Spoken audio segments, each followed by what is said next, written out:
नमस्कार दोस्तों, study in आप सभी का स्वागत है। दोस्तों यहाँ पे जो मोदी फैक्टर है वो बिल्कुल काम नहीं आ रहा है। मतलब कहने का ये है कि जब इलेक्शन कैंपेन चल रहा था अमेरिका में, तो डोनाल्ड ट्रंप के समर्थन में कहीं ना कहीं भारत के कुछ ऐसे वर्ग थे, इनफैक्ट उनको अंधभक्त कह सकते हैं। उन्होंने जम के नारा लगाया था कि अब की बार ट्रंप सरकार। और इस सरकार की वजह से, खास करके डोनाल्ड ट्रंप की वजह से भारत पे बहुत बड़ी विपत्ति आ गई है।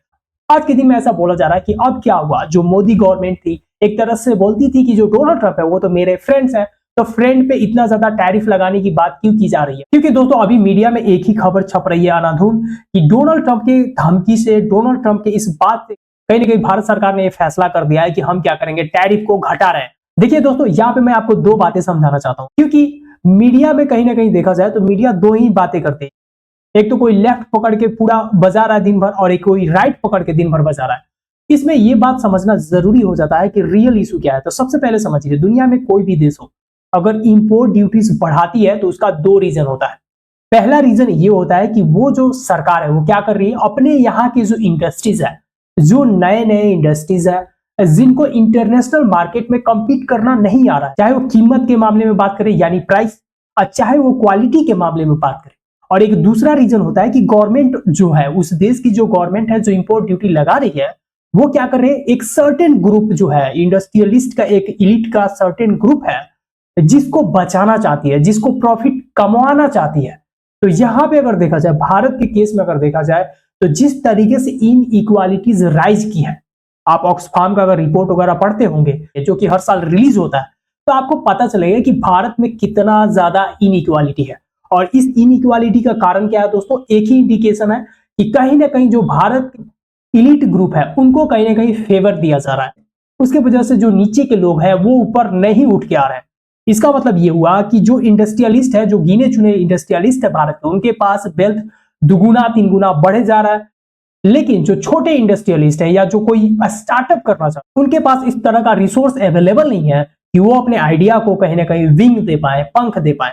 और इसके वजह से क्या होता है दोस्तों, इनइक्वालिटी समाज में बढ़ती है। तो मेरा कहने का मतलब यह है कि पहला पॉइंट यह है कि आप क्या करते हैं, टैरिफ लगा के अपने देश के अंदर जो नए इंडस्ट्रीज हैं उनको बचाना चाहते हैं। लेकिन सवाल यह है, ये टैरिफ कब से लग रहा है भाई? बहुत साल हो गए ये टैरिफ लगाते हुए। अभी तक ये जो इंडस्ट्रीज है अभी तक नए हैं, अभी तक उनके पास इतना हिम्मत नहीं आया कि वो क्या करें, इंटरनेशनल मार्केट में जाके कंपीट करें। या गवर्नमेंट यहाँ पे जानबूझ के उन्हीं इंडस्ट्रियलिस्ट को फेवर कर रही है कि कहीं ना कहीं जो विदेशी मार्केट के जो सामान है वो अगर भारत में आ जाते हैं तो वो सस्ता रहेंगे, उनके पास अच्छा क्वालिटी भी रहेगा। तो उसके वजह से क्या करेंगे, हम लोग कहीं ना कहीं उसी को खरीदेंगे, यानी कंज्यूमर को फायदा होगा उससे।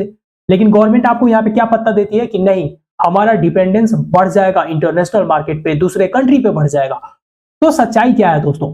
सच्चाई सिंपल सा है कि क्यों नहीं हम डाइवर्सिफाई क्यों नहीं कर देते हैं। डाइवर्सिफाई कहने का मतलब है एक ही देश पे डिपेंडेंट होने की क्यों जरूरत है? अगर हम चाहे तो दुनिया भर में बहुत सारे कंट्रीज हैं, उन कंट्रीज से हम क्यों नहीं मंगा सकते हैं, उन कंट्रीज से हम क्यों नहीं इंपोर्ट कर सकते।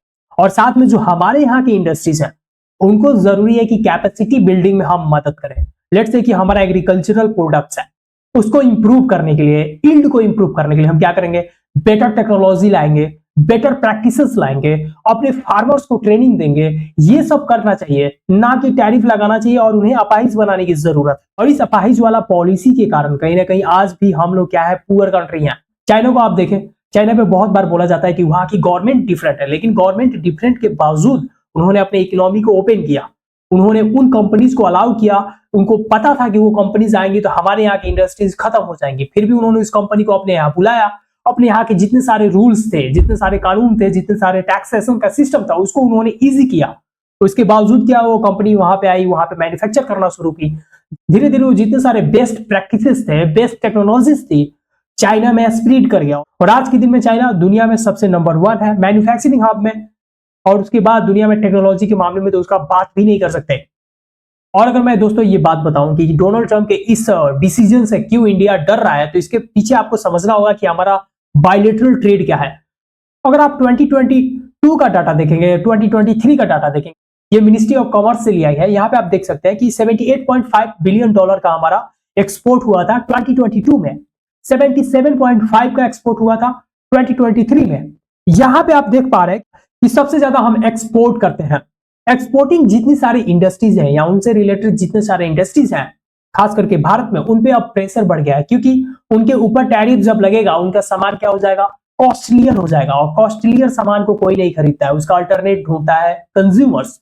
और इन द रेयर केस ऐसा होता है कि अगर उसका अल्टरनेट नहीं है तो हम क्या करते हैं, उसको कहीं ना कहीं लेने की कोशिश करते हैं।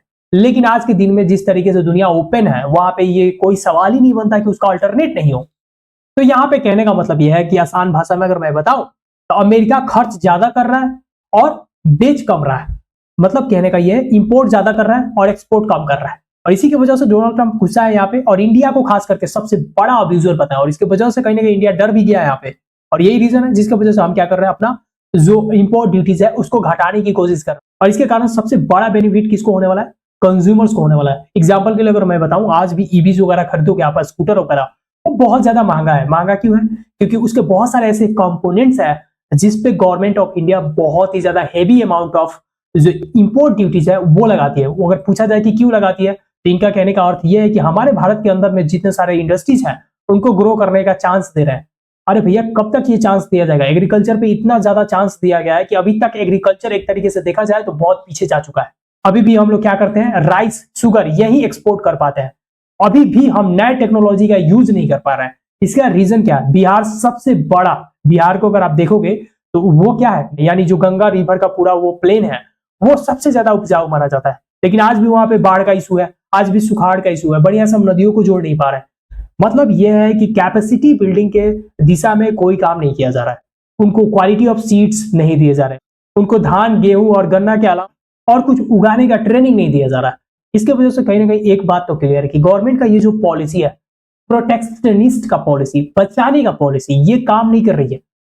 इसके वजह से कुछ गिने चुने जो इंडस्ट्रियलिस्ट है वो बेनिफिट कर रहे हैं, और मैं नहीं जानता कि ये इंटेंशनल है या अनइंटेंशनल है, but this is not working. कहीं ना कहीं ये जरूरत है कि जो हमारी सरकार है वो कैपेसिटी बिल्डिंग पे ध्यान दे। बाकी अगर आपको देखना है कि कहां कहां पे कितना हम इंपोर्ट ड्यूटी लगाते हैं, तो आप यहाँ पे देख सकते हैं। मतलब ये बेवरेज हो गया है, टोबैको हो गया, उसके बाद ऑयल सीड और फैट ऑयल, ये मैं बता चुका हूं किस तरीके से कहीं ना कहीं यहाँ पे ऑयल ऑयल जो है अभी भी हमारे यहाँ बहुत ज्यादा महंगा है, फिर भी हम लोग क्या करते हैं, यहाँ पे 60% के अराउंड क्या करते हैं, हम टैक्स लगाते हैं, इससे और ज्यादा महंगा हो जाता है। तो ये सारी बातें कहीं ना कहीं हमें जानने की जरूरत है कि हम ये जो पॉलिसी अपना रहे हैं इसके वजह से क्या सच में जो इंडस्ट्रीज है ग्रो कर रही है या वहीं पे बैठा हुआ है इंडस्ट्रीज। क्योंकि हम तो ये पॉलिसी इसलिए अपनाते हैं क्योंकि हमारा जो पूरा सिस्टम है वो ग्रो करे। और दोस्तों, वीडियो इन करने से पहले एक और मैं बात बताना चाहूंगा कि जो हमारा मेक इन इंडिया है, ये भारत में आई है और भारत में बनाई है, इसके वजह से कहीं ना कहीं एक तरीके से देखा जाए तो जो सर्टेन इंडस्ट्रीज है वो अगर इंडिया में आके बनाती भी है तो उसकी वजह से क्या होगा दोस्तों, यहाँ पे इंपॉर्टेंट बात समझना है। ये बात तो क्लियर हो गया है कि किसी भी तरीके से आज के दिन में ये जो रेसिप्रोकल टैरिफ का पूरा कंसेप्ट है ना, ये पूरा दुनिया अब धीरे धीरे इसको एडॉप्ट करने वाला है कि जितना टैक्स तुम लगाओगे उतना टैक्स हम लगाएंगे, और ये कंज्यूमर्स के लिए है। ये अगर आप समझे तो ये कंज्यूमर्स को बेनिफिट करेगा, क्योंकि मान लीजिए सारे जो देश है, मतलब लेट्स से कि इंडिया है, तो इंडिया हर चीज को प्रोड्यूस नहीं कर सकता। अमेरिका जो है हर चीज को प्रोड्यूस नहीं कर सकता। यहाँ पे समझने की जरूरत है, कोलैबोरेशन की जरूरत है, कोऑपरेशन की जरूरत है, ना कि कंपटीशन की जरूरत है। तो मेरा कहने का मतलब यह है कि अगर मेक इन इंडिया के तहत एप्पल का फोन बन भी जाता और अमेरिका में वो जाके बिकता है, लेट्स से कि इंडिया में बना और अमेरिका में जाके बिका, तो अमेरिका उस पर क्या करेगा, टैरिफ लगाएगा। लेट्स से कि हम अमेरिका से आने वाले फोन्स पे 20% टैरिफ लगाते हैं, तो अमेरिका भी अब क्या लगाएगा, 20% का टैरिफ। तो ये जो मेक इन इंडिया है ये भी फ्लॉप कर जाएगा, और धीरे धीरे ये जो पूरा वॉर चल रहा है टैरिफ का, ये सारे कंट्रीज अपनाने वाले हैं। तो इससे आपको अंदाजा लग रहा है कि धीरे धीरे कहीं ना कहीं हमें ही टैरिफ को कम करना है, ना कि दूसरे देश से आए हुए आइटम पर टैरिफ बढ़ा दें और ये जो गिने चुने इंडस्ट्रियलिस्ट है इनको क्या करें, हम बेनिफिट पहुंचाएं। बाकी आप क्या मानते हैं कमेंट बॉक्स में हमें जरूर बताइए, और अगर आप इस चैनल पर नए हैं तो चैनल को लाइक कीजिए, सब्सक्राइब कीजिए, दोस्तों के साथ भी जरूर शेयर कीजिए। तो मिलते हैं फिर नेक्स्ट वीडियो में, तब तक के लिए अपना ख्याल रखिए।